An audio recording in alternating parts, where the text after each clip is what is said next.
the weight of the crown isn't just symbolic. It's a crushing pressure, a relentless demand that can break even the strongest. And when that pressure threatens to topple the monarchy itself, drastic measures become necessary. We're not talking about a simple changing of the guard here. We're talking about a silent coup, a carefully orchestrated transfer of power that unfolded behind palace walls, unseen by the world. King Charles III, a man who ascended the throne later in life, found himself facing an impossible dilemma. The crown, with its ancient traditions and unyielding schedule, was quite literally killing him. The endless diplomatic receptions, the constant travel, the never-ending stream of meetings, it was all taking its toll. But British law, with its archaic clauses and rigid requirements, offered no easy escape. A monarch could only surrender authority if completely incapacitated, unconscious, or deemed mentally unfit. Charles, while physically failing, remained sharp, his mind still a formidable instrument. So, what do you do when the system offers no solution? You rewrite the rules, of course, or, in this case, you bend them so far they nearly break. The plan, hatched in the dead of night, was audacious.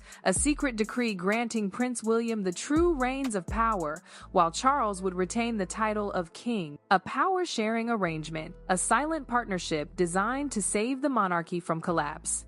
Imagine the scene. The king's private chambers, steeped in history. Portraits of long-dead monarchs gazing down from the walls. The air is thick with tension. The only sound, the ticking of an antique clock. Each tick marking the passage of time, the ticking of fate itself. Charles, his hands trembling slightly, signs the document. A transfer of power unlike any seen before. No public announcement, no parliament vote, just a quiet act of defiance against centuries of tradition. William, long groomed for the throne, now finds himself effectively running the country. Audiences with heads of state, military appointments, navigating the treacherous waters of politics, it all falls on his shoulders.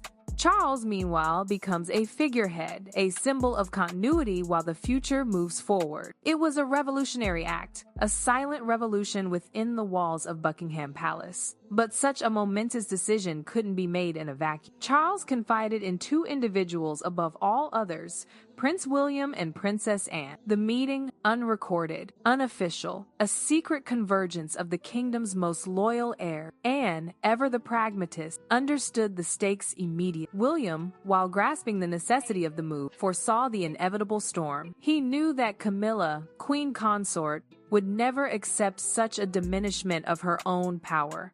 Camilla, a force of nature, a woman who had fought her way to the highest echelons of the royal family, wouldn't simply fade into the background. She had ambitions of her own, a vision for the monarchy that clashed directly with this carefully orchestrated transfer of power. And William knew, with chilling certainty, that she would fight back, with every weapon at her disposal. The theoretical battle for the crown was about to become a very real war. The stage was set for a clash of titans, a battle for the very soul of the monarchy. Loyalty, ambition, and legacy were about to collide in a way that would forever alter the course of British history. And at the heart of it all, a secret decree, a silent transfer of power, and a family divided. The game had begun, and the stakes couldn't be higher. The door didn't just open, it was an invasion. Camilla, draped in midnight blue silk, a queen of the night, entered the room like a predator sizing up its prey. Her eyes, sharp and calculating, immediately locked onto the document in William's hand, then shifted to Charles. She knew. She understood the game, the betrayal, the threat to her carefully constructed power base. So, she purred, her voice smooth as velvet but edged with steel. "You've decided to rule without me." It wasn't a question. It was an accusation, a declaration of war. She placed a hand on Charles's shoulder, a gesture that was anything but affectionate. It was a claim, a possessive act designed to intimidate, to remind everyone in the room who held the real leverage. "You cannot transfer power while you are alive," she hissed, her voice a venomous whisper. "To do so would reduce you to a puppet, and I refuse to be married to one." She silenced William with a look that could freeze molten steel. "If the king is weak," she declared, turning to face them both, her gaze sweeping across the room like a queen surveying her domain. Then the queen must carry the burden. This is not ambition, this is stability. Then came the threat, delivered with chilling precision. I want co-regency, she stated, her voice soft but each word weighted with demand. I want real authority, equal power. And then the hammer blow. If I am excluded, the king's medical records will be revealed by morning. The world will know its sovereign is mentally unfit. Parliament will panic, markets will tremble, and this family will burn. The temperature in the room plummeted. Camilla had just played her trump card, and the stakes had been raised to unimaginable heights.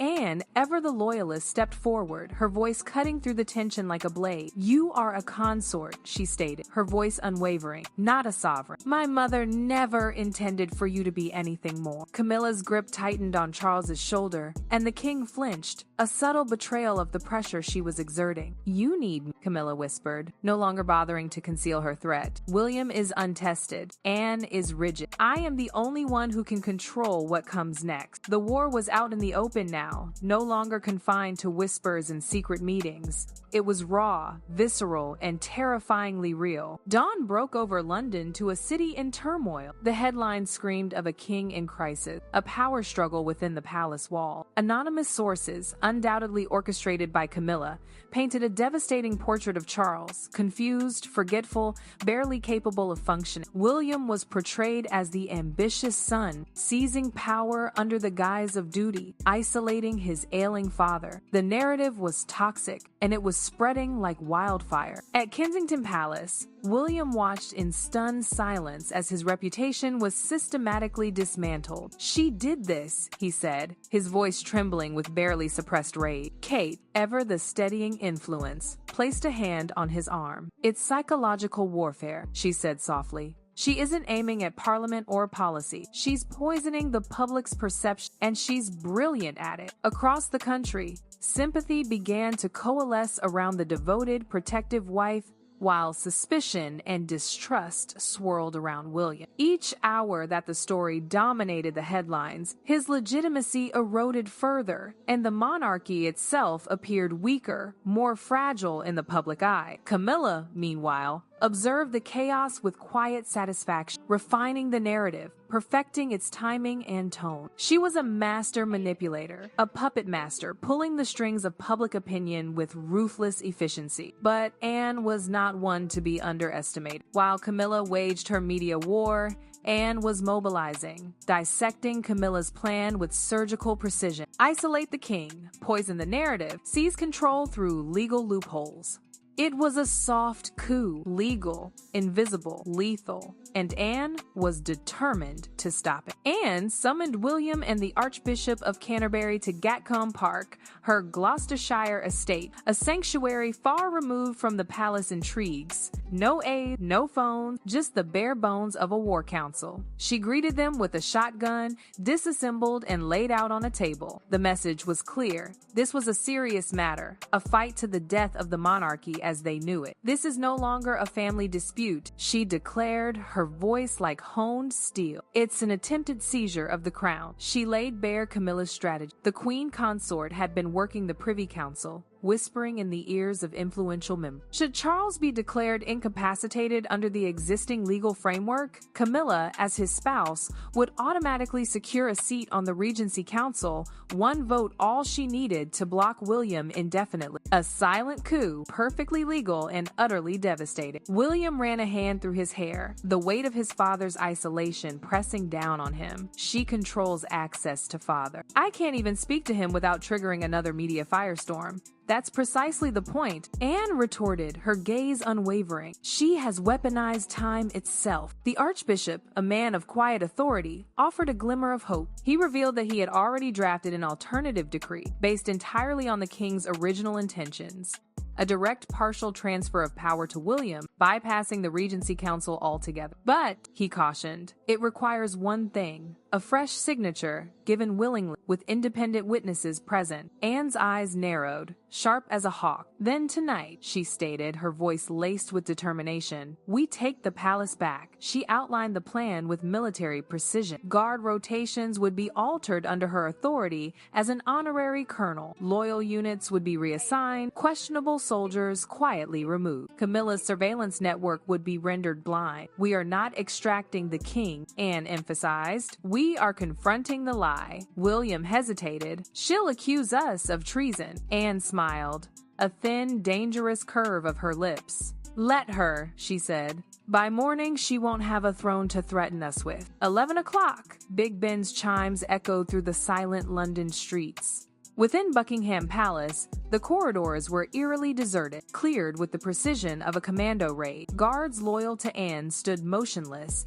their eyes scanning for any sign of treachery. The power had shifted, though the world remained blissfully unaware. William, dressed in black, moved silently through a side passage, flanked by the Archbishop and two top constitutional lawyers. No cameras, no crowds, just the cold, hard reality of what they were about to do. At the end of the passage, Anne waited, her face grim. "She's inside," she said, her tone clipped. "And she's recording." The revelation changed everything. There would be no secret signatures, no silent transfer. This had to be done in full view, with all the risks that entailed. "Open the door," William commanded. The heavy oak door swung inward, revealing King Charles propped up against plush pillows, his face pale and drawn. Camilla stood protectively in front of him, a barrier against the intruders. "This is the king's private chamber," she snapped. "Remove them." No one moved. The silence hung heavy, pregnant with unspoken accusations and simmering rage. Anne's heels clicked on the marble floor as she advanced, each step a hammer blow against Camilla's carefully constructed facade. "We are here to enforce the king's lawful will," she declared.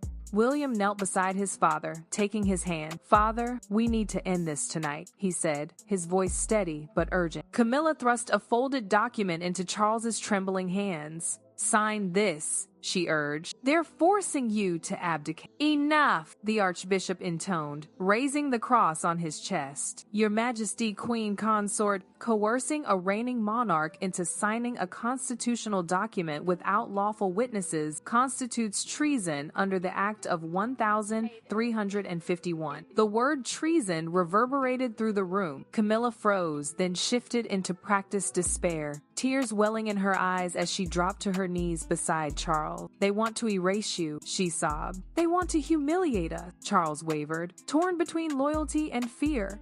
"If you sign that decree," Camilla hissed at William and Anne, "I will expose everything. I will declare him insane. I will destroy this dynasty." Anne stepped forward, her voice cold and measured. From a black leather briefcase, she produced a yellowed envelope sealed with crimson wax. "You agreed to this," she said, holding it aloft. "The Sandringham Pact, 2005, signed by you, witnessed by Queen Elizabeth II and Prince Philip." She read aloud Clause 4, each word a tightening noose. "Any interference with the succession would void the marriage, strip all titles, remove residence, and erase all status. No appeal, no mercy." Camilla collapsed, defeated. Charles sat upright, his eyes clear, his voice firm. "I was never confused," he stated. "I was watching. You failed." He took the pen and signed the decree. William followed suit. Anne and the Archbishop witnessed the act. It was 11:55 p.m. Anne turned to Camilla. "You will leave tonight." Two guards escorted her from the room. The oak door closed with a hollow finality, echoing the end of an era.